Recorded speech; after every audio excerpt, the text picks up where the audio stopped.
Halina't muli po nating pakinggan at panoorin ang mga video ng Mensahero ng Silangan.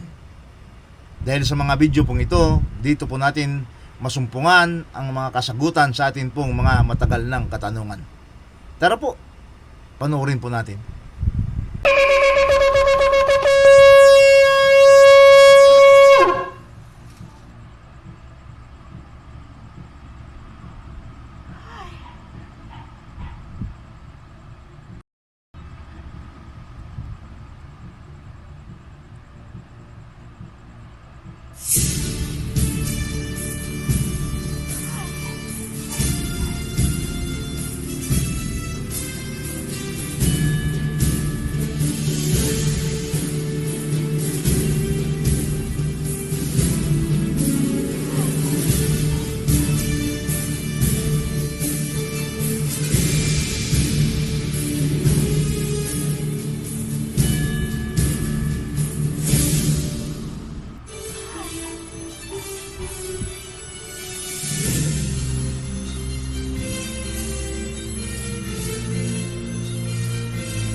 Masayang bati mga Ophirians, ipagpapatuloy natin ang Creation Series. Marahil nag-iisip kayo saan patutungo ang pagtatalakay ng Ophirian Heritage sa Creation Series. Magbibigay po kami ng overview para kahit papano matanaw nyo kung saan patungo ang ating direksyon. Let us put it straight. Ang serye na ito ay tungkol sa history of humanity, mula sa creation papunta sa flood of Noah, papunta sa King Solomon's Temple, papunta sa panahon ng Messiah, then papunta sa kasalukuyang panahon at diretso sa prophecies ng Revelation. Kailangang intindihin mabuti ang Genesis para maunawaan bakit may lahi na tila maamong tupa pero mababangis na lobo pala.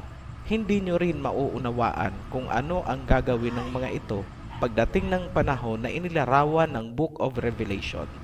Bago natin ipagpatuloy ang serye, kailangang tuldukan natin ang usapin tungkol sa pagiging extinct ng lahi mula sa first couple para masagot ang mga sumusunod na tanong. Ano ang kinahinatnan ng lahi ng first couple? Kailan at saan nilikha si Adam? Bakit nilikha si Adam? Yan po ang mga guiding questions ng ating pagtatalakay sa video na ito. Huwag nating kalilimutan ang sinabi ni Professor Crompton na ang mga transitional human-ape hybrids ay papunta sa pagiging unggoy, taliwas sa sinasabi ng mainstream evolutionist na ito daw ay papunta sa pagiging tao. Ang mga labi ng lahi ng first couple ay natagpuan sa iba't ibang panig ng mundo.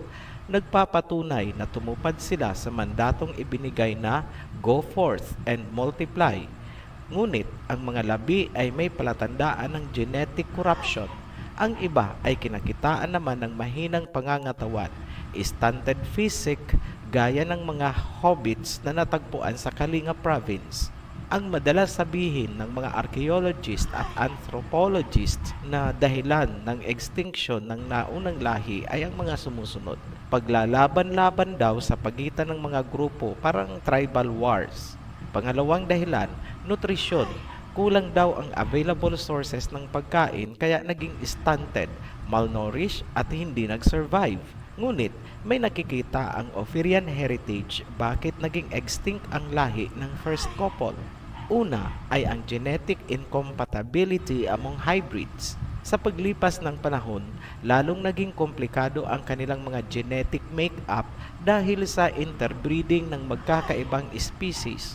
Dumating sa punto na hindi na sila makabuo ng lalaking anak dahil nagkakaroon ng miscarriage kapag lalaki ang ipinagbubuntis. Sa makatwid, puro babae na lamang ang kanilang ipinapanganak. Ang pangalawang dahilan ng extinction ay ang pahina na saling lahi. Walang pinagkaiba sa mga hybrid na manok. Sila ang napakadaling tamaan ng peste, masyadong sensitive sa mga environmental changes at mahihina ang immune system. Ganyan din ang nangyari sa mga human-ape hybrids. Pangatlong dahilan ay ang pagkakatuyo ng malaking bahagi ng mundo kung saan ang Green Sahara at Middle East ay naging disyerto. Ang climate change na ito ay gradual sa simula at halos hindi kaagad naramdaman ang pagbabago. Expectedly, yung mga taong nasa Africa ay unti-unting umalis. Bahagi yan ng tinatawag sa modern history na out of Africa human migration. Yung mga nagpaiwan ang nangamatay. Ibig sabihin, yung mga nakaalis bago pa man umabot sa sukdulan ang pagkatuyot ay nakasurvive. Na-discover ng mga scientists na ang climate change ay dahil sa pagtagilid ng mundo sa kanyang axis. Dahil dito, nagbago ang angle ng pagtama ng sikat ng araw sa bahagi ng Africa at Middle East na humantong naman sa pagiging disyerto nito. Humigit kumulang 6,000 to 10,000 years na ang nakalipas. Natagpuan din ang mga fossils na magpapatunay na ang Sahara at Saudi Arabia ay dating verdant green o jungle bago naging disyerto. Linawin natin na kahit nagkaroon ng climate change, may mga survivors pa rin yung mga naunang nakalabas sa Africa at Middle East.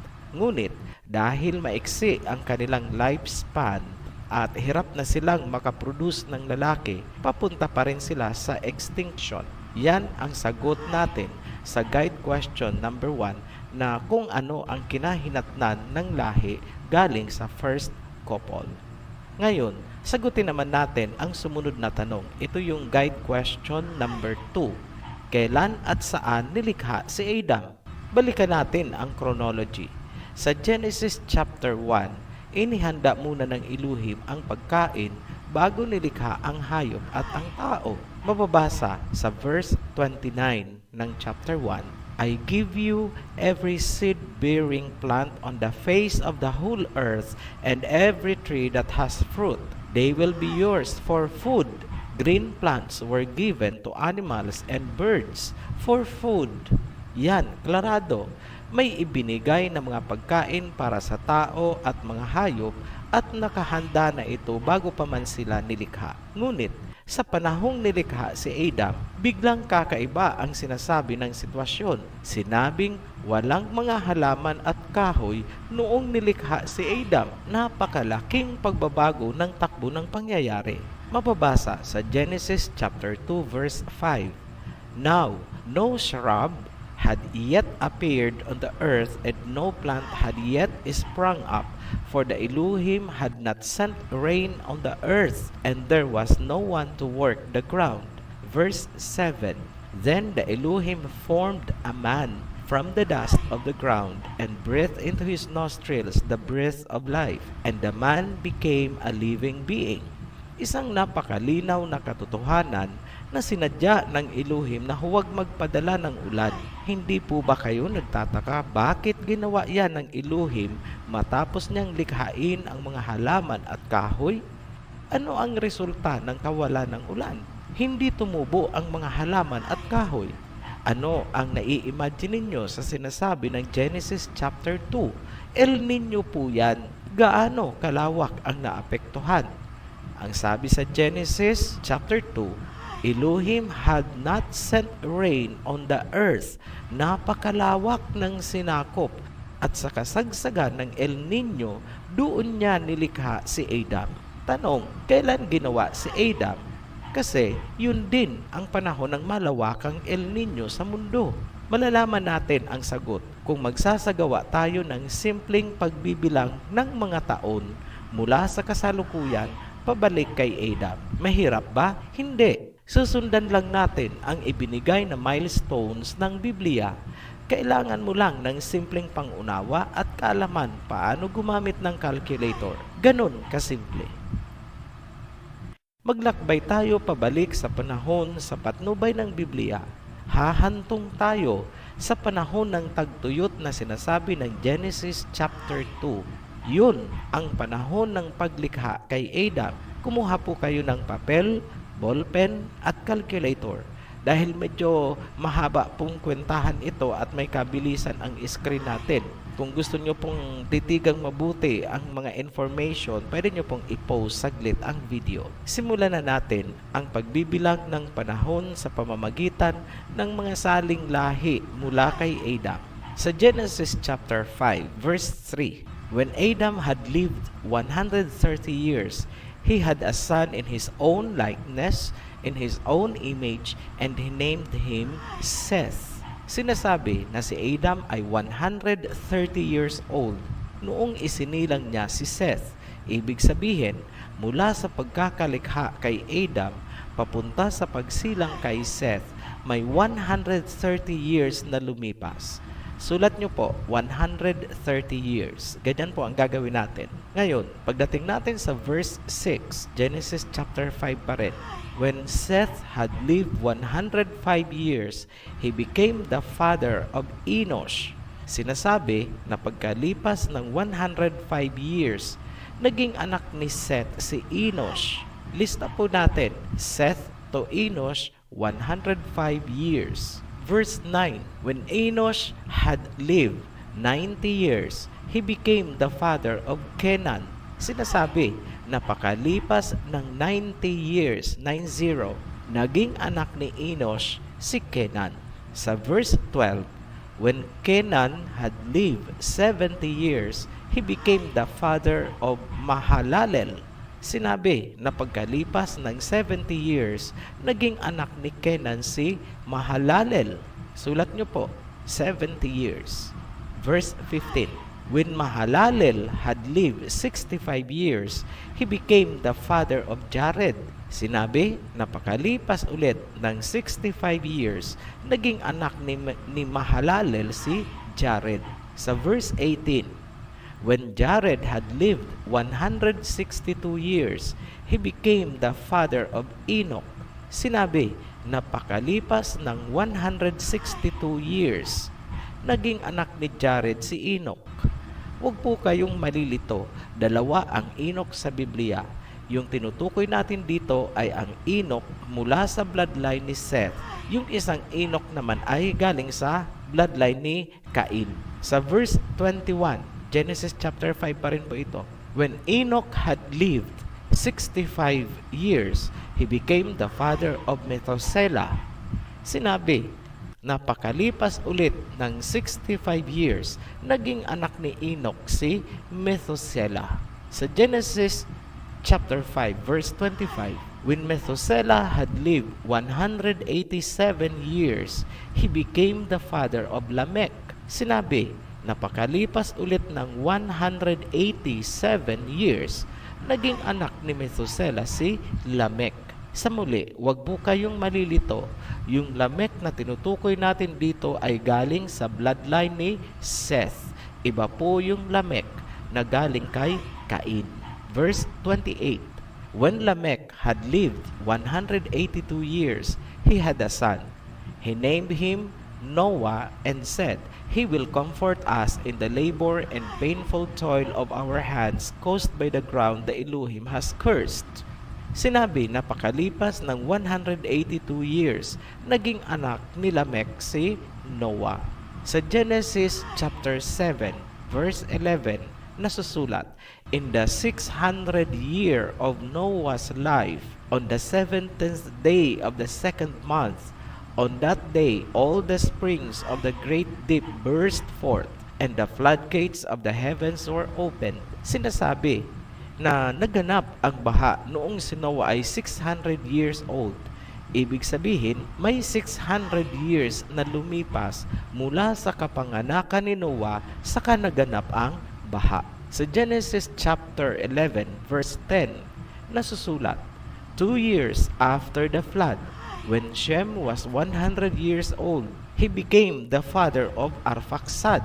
Sa puntong ito, ang lahi na ni Noah ang magpapatuloy ng chronology. Sinabi na 2 taon o 2 years matapos ang baha, isinilang si Arphaxad.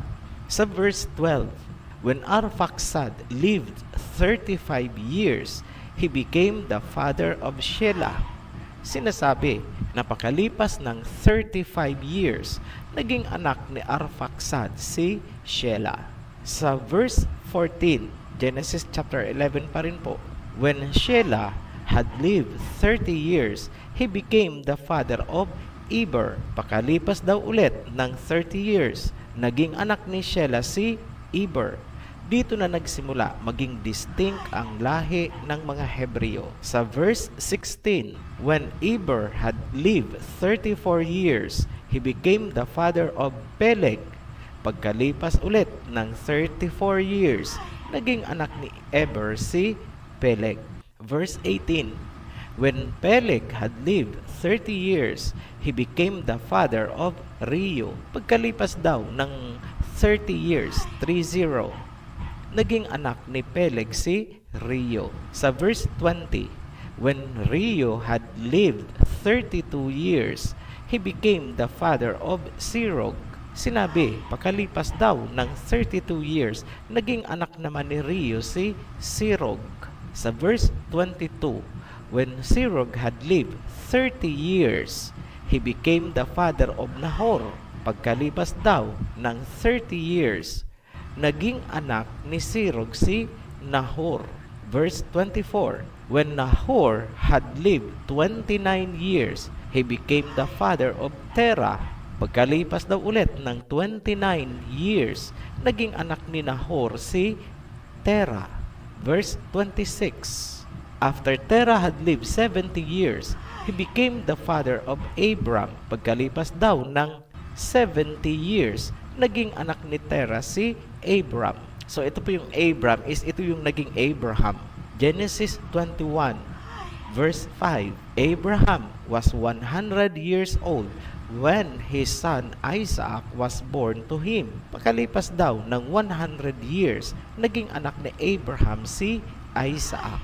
Sa Genesis 25:26, after this, his brother came out with his hand grasping Esau's heel, so he was named Jacob. Isaac was 60 years old when Rebekah gave birth to them. Pagkalipas daw ng 60 years, naging anak ni Isaac si Jacob. So sulat niyo po, huwag niyong kalilimutan yung mga span of years, yung mga interval. Sa Genesis 47 verse 9, and Jacob said to Pharaoh, the years of my pilgrimage are 130 years. Ito ang panahon ng pagdating ni Jacob sa Egypt dahil kinuha na siya ni Joseph na noon ay may mataas ng katungkulan sa Egypt. Si Jacob ay 130 years old na noon.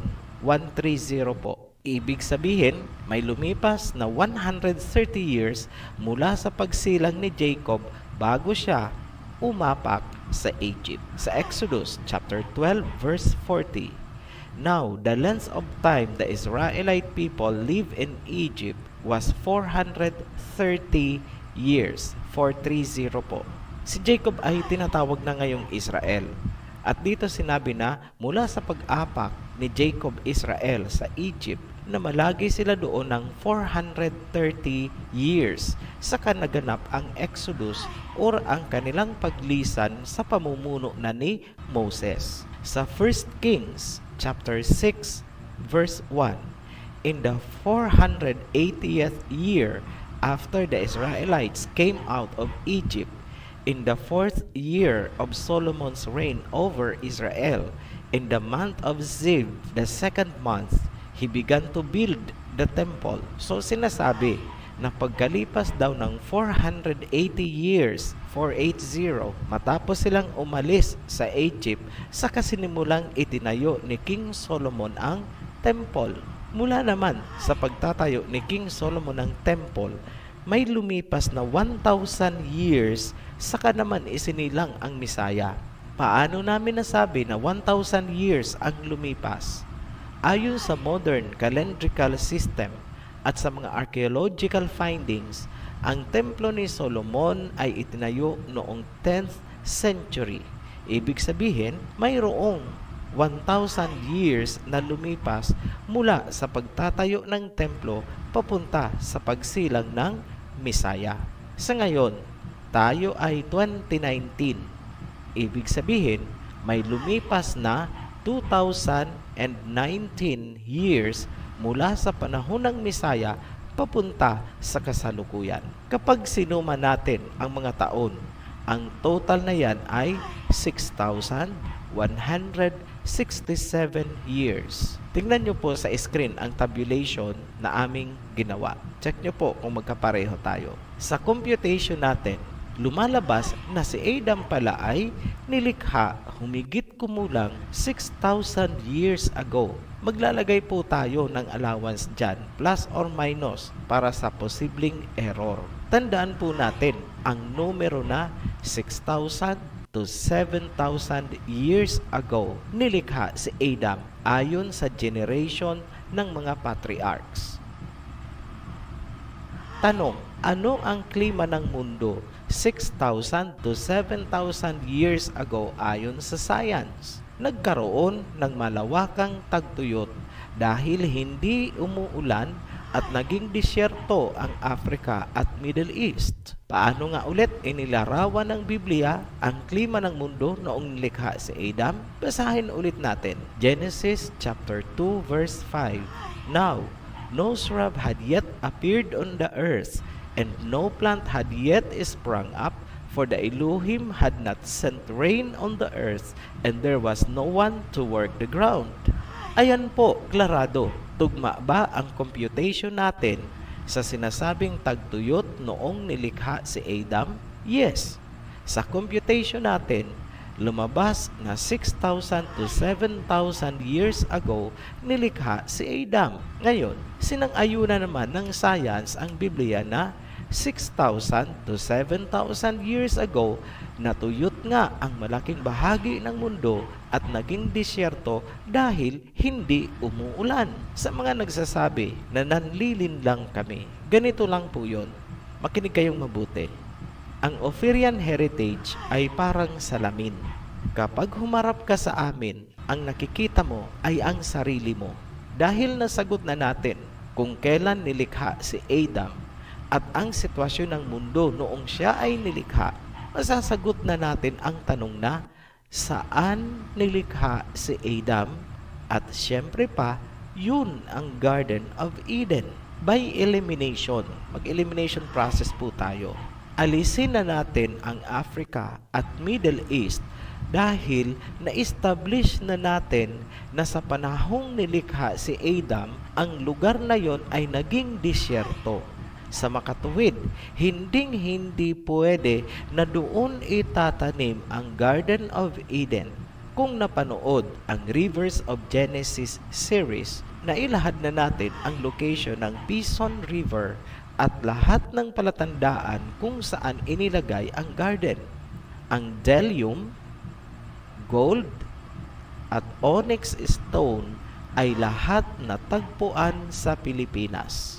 Tumutugma din ang sinabi ng Torin Beatus Mapamundi na si Adam and Eve ay nakatira sa Land of Gold sa silangang bahagi ng Asya. Pilipinas ang maituturing na Land of Gold sa silangang bahagi ng Asya. Wala na pong iba. Panoorin niyo po ang aming video na Rivers of Genesis para lubusang maintindihan ang detalye. Ginagawa na rin natin ang series na World Territories. Makikita din doon ang lokasyon ng Pison River at Garden of Eden na ginamit din ni Noah bilang landmark ng Shem territory noong hinati-hati niya ang mundo sa tatlo niyang anak. Tanong Ophirian, paano yung mga buto na magkahalo ang pagiging tao at unggoy? Sino sila at saan sila nanggaling? Bakit million years old na sila? Sagot, totoo at tama ang sinasabi ng science tungkol sa mga buto na magkahalo ang katangiang pagiging taong unggoy. Hindi rin pwedeng itanggi ang katotohanang million years old na ang mga buto or fossils. Kung pagsasama-samahin mo ang sinasabi ng Biblia at ng science, napakalinaw na ang mga butong yan ay galing sa lahi ng first couple dahil ang modern humans na lahi ni Adam ay nagsimula 6,000 to 7,000 years ago pa lamang. Ngayon, sagutin natin ang guide question number 3. Bakit nilikha si Adam? Dahil sa naging takbo ng mga pangyayari, may nakikita tayo na pinakadahilan bakit nilikha si Adam at inilagay sa protected garden. Si Adam ang muling magpapasimula ng sangkatauhan dahil papunta na sa extinction ang lahi ng first couple. Si Adam ang panggagalingan ng pure breed humans. Pansinin nyo rin na muling naglikha ang Ama ng mga hayop mula sa lupa at dinala kay Adam upang alagaan sa loob ng Garden of Eden. Mababasa sa Genesis chapter 2 verse 19. Now the Elohim had formed out of the ground all the wild animals and all the birds in the sky. He brought them to the man to see what he would name them. Maliwanag na muling naglikha ng mga hayop mula sa lupa at saka dinala kay Adam. Special note, wild animals ang tawag sa mga hayop na nilikha. Importante pong tandaan ang salitang wild. Maituturing na ang garden ay isang sanctuary of new pure breed animals at human. Ganon kahalaga si Adam at ang mga hayop kaya sila ay inilagay sa enclosed garden. Ngunit, bandang huli, nakita ng Elohim na kailangan ni Adam ng katulong. Kaya ginawa niya si Eve mula sa flesh and bone ni Adam. Ibig sabihin, mula sa DNA ni Adam, pure genetic line. Ang pansamantalang role ni Adam and Eve ay alagaan ang new creation. Pansinin po ang ginamit natin, pansamantalang role. Expressly, sinabi sa Genesis na si Adam ang caretaker ng garden at tutulungan siya ni Eve. Kung mapapansin, sa panahon na ito, hindi pa sila sinabihan na magpakarami habang hinihintay na maubos ang corrupted genetic line mula sa first couple. Sa mga paulit-ulit na nagkokomento tungkol sa pagiging ina ni Eve ng lahat ng nabubuhay, hindi po namin yan kinukontra. Ngunit, ilagay nyo sa tamang panahon kung kailan nagsimula o nag-take effect ang Genesis chapter 3 verse 20 at kung ano-anong text na pinaghuhugot ninyo. Huwag nyong gawing chapsoy ang timeline. Huwag nyong huhugutin ang nahuling event at ilalagay nyo sa unahan dahil maguguluhan kayo. Bilang konklusyon, walang dapat pag-awayan ang evolution at ang creation kung ang pag-uusapan lang naman ay ang pinagmulan ng modern humans. Ang lahi ni Adam ay nagsimula 6,000 years ago pa lang ang nakaraan ayon sa Biblia. Sa makatuwid, kung ang specimen na nahukay ay lumampas na sa 6,000 years ago, ibig sabihin, yan ay hindi galing sa lahi ni Adam. Kung pag-uusapan naman ang tanda ng mundo, maaaring totoo din naman ang sinasabi ng science na billion of years na ang mundo. Ngunit, hindi ibig sabihin nun na ang tao ay billion of years na rin. Yung mundo lang, yung structure lang ng mundo ang billion of years, hindi ang tao. Tandaan na ang structure ng mundo ay higit na naunang ginawa bago pa man nilikha ang tao. Ang mga dinosaurs ay naunang nilikha matagal na panahon bago pa man nilikha ang first couple. Sa makatuwid, hindi na inabutan ni na Adam and Eve ang mga dinosaur.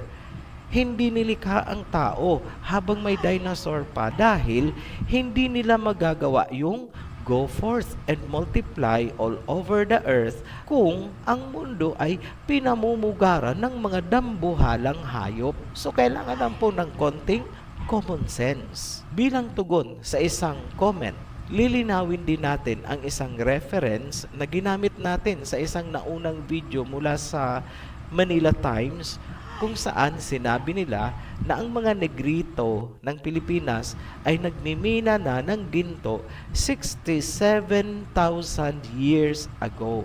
Una, ang hangad natin sa reference na yan ay para patunayan lang na ang lupaing ito ay hitik sa ginto mula pa sa pinakaumpisang panahon. Hindi po ang 67,000 years ago ang habol natin sa paggamit ng reference na galing sa Manila Times. Alam po namin na walang kakayahan ang Bureau of Mines kung saan kinuha ni Manila Times ang information. Walang kakayahan ang Bureau of Mines na magbigay ng ganyang estimate na mga 67,000 years ago. Sa puntong ito, i-introduce na namin ang tungkol sa susunod na video. Ito ang pinaka-inner core ng mga pangyayari sa Garden of Eden na magpapaliwanag bakit nagkaroon ng Noah's flood, bakit nagkaroon ng baha, at bakit may mga ibinigay na warnings all throughout the Bible hanggang sa mga prophecies na matatagpuan sa Book of Revelation.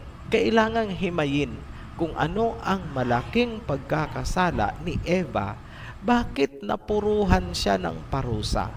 Kung inaakala nyo na simpleng disobedience lamang ang ginawa ni Eve dahil sa pagkain ng isang prutas, mansanas man yan, lansones o saba, tila sobrang bigat ng naging parusa. Pwede naman sanang ikulong na lang si Eve dahil sa kanyang pagkain ng saba o lansones. May mas mahalagang issue na dapat harapin kaysa kung ano ang kinain na prutas.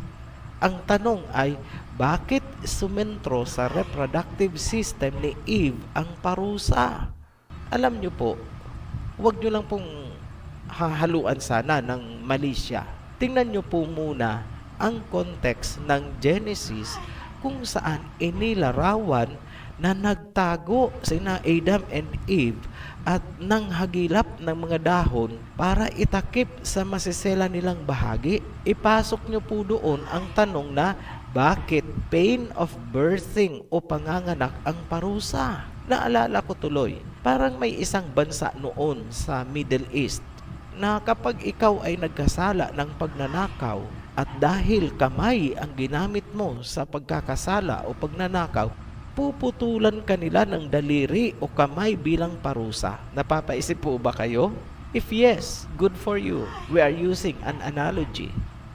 Tungkol naman sa serpent, ito yung tumukso daw kay Eve. Ito ang tanong natin na dapat sagutin. Ano ang ginagawa ng isang serpent sa garden at bakit hindi sa kanya takot sina Adam and Eve? Nagsasalita ang serpent, ngunit paano? Naiisip niyo po ba yun? Ito pa, pansinin ang sumpa sa serpent. You will crawl on your belly. Ibig bang sabihin, hindi siya gumagapang bago pa ang sumpa? Ito pa, you will eat dust the rest of your life. Ano ang kinakain niya bago ang sumpa? Ano ang ibig sabihin ng dust? Alikabok na kanyang kakainin habang siya ay nabubuhay. Sinabi din, and I will put enmity between you and the woman, and between your offspring and hers. This is both history and prophecy in one. Ito ang nucleus ng mga prophecies. Katunayan, ang tree of life na sinasabi sa Genesis ay matatagpuan din sa dulo ng Revelation.